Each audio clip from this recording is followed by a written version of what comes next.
good noon.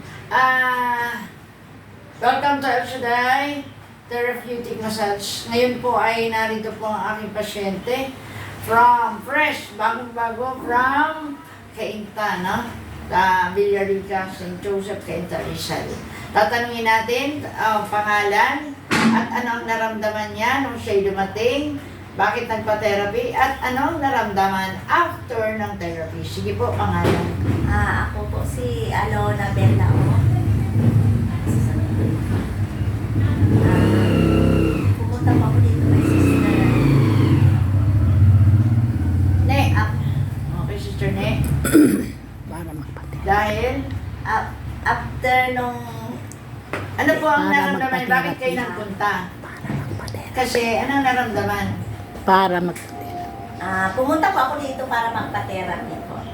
Bakit po kayo magpapa-therapy? Anong naramdaman? Bakit? Masakit po yung mga katawan ko na dito.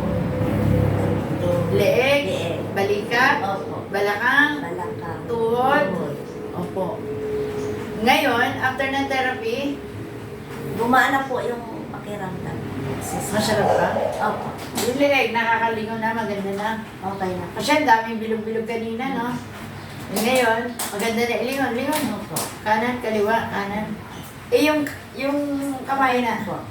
Natataas na, maganda na. Yung mga tuhod.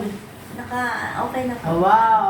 Yan. Guys, nakita nyo, through therapy at pray over, ayun, natugunan ang pangangailangan ni Sister Alona. Panalangin natin para tuloy-tuloy na. Father God in Heaven, salamat po sa biyaya mo. Patuloy yung pagpalain, Sister Alona. Pagpalain mo ang kanyang hanap buhay, ang kanyang kalusugan. Dalangin po namin na uwi siyang malakas, malusog, magaling, pinagpala. Istil mo ng blood of Jesus ang kanyang buhay upang manatili ang kalusugan. In Jesus' name, Amen. Thank you, Lord. Thank you, Jesus.